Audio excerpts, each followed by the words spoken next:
Yeah, you read the title correctly. I missed out on an NFL opportunity because of this big mistake, this one huge mistake. I did not have an updated resume. Now, my whole life, I was in coaching, I was in athletics, and one thing I heard a lot of coaches say is people took pride in, you know what, I've never had to pull out my resume, I've never had to do this. And the three spots I was at before this opportunity, I really didn't have to have my resume or have an updated resume. University of Houston, I was a high school coach. They knew me. They hired me. KU, they heard about me from someone on my staff. They hired me. Baylor, they heard about me from someone on their staff. They hired me. So in a sense, I never used my resume for the span of 6 years. But I had this opportunity. I'm sitting here, and at the time I was at Baylor University. I'm sitting in the office, and I get this email from NFL personnel who says, send me your resume. There may be an opportunity.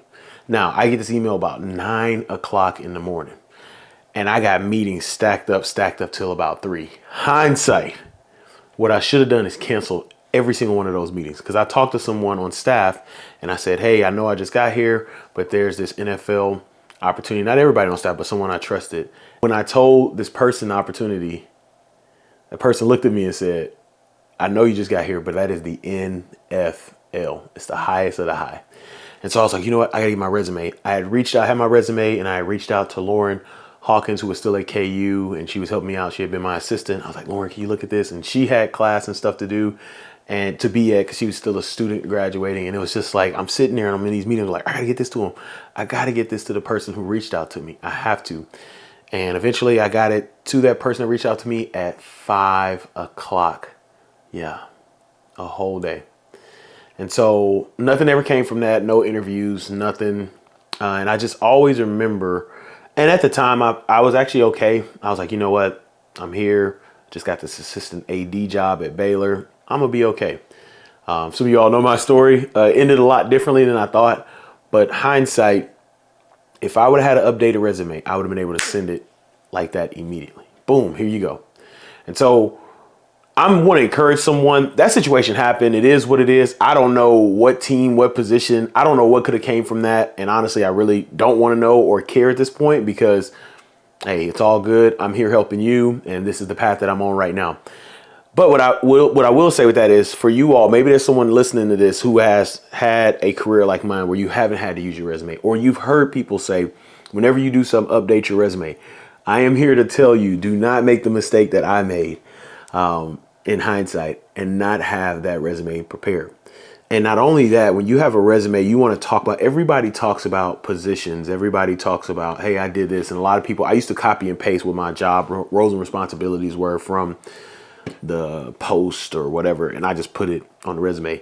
I've changed that.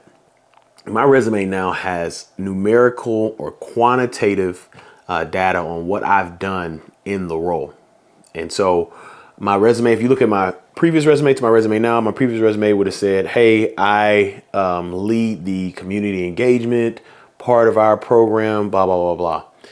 My resume now says, we got in the community, we impacted, we had 1,575 hours of community impact, and it impacted 473 people, right? Do y'all see the difference?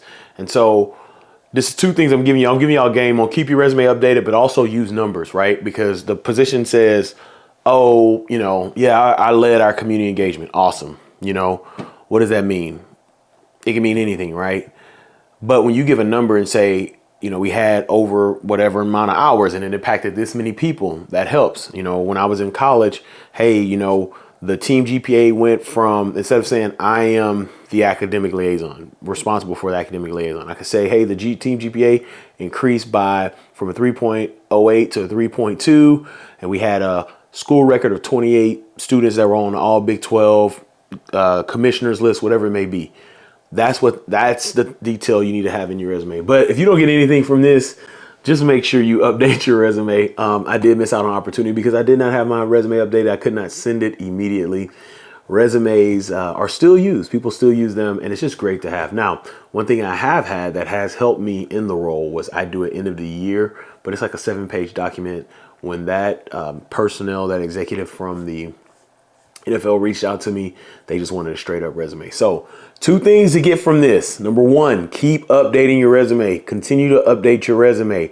If I were you, I would take one day, just put it in your calendar.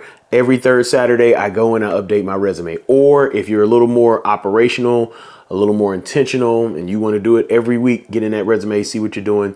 Or after every event, after every responsibility, after every piece of impact or source of impact you make, get in there. Number 2, please put the numbers, put a quantitative value on what you are doing in the role. If you look at my resume now, it is numbers. Even with Beyond the Field, what I'm doing here, this many podcasts, we've done this many podcasts, it's reached this many people have gotten jobs, this many people have been here.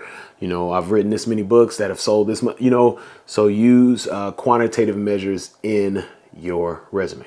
Now, I always want to share with you all, this is the end of the interview series that we did kind of to close the year, because a lot of coaches are getting let go. A lot of coaches are being hired. They're about to start building staffs, and some of these staffs will be mega staffs.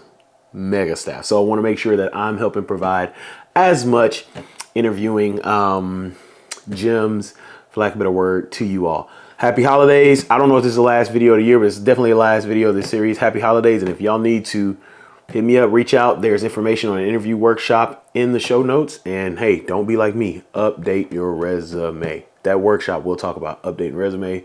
We'll talk about how to communicate with people, what to do, how to do it. But you go to that interview workshop, you will not make the same mistake I made. As always, go out and create generational impact. Don't wait, create that generational impact.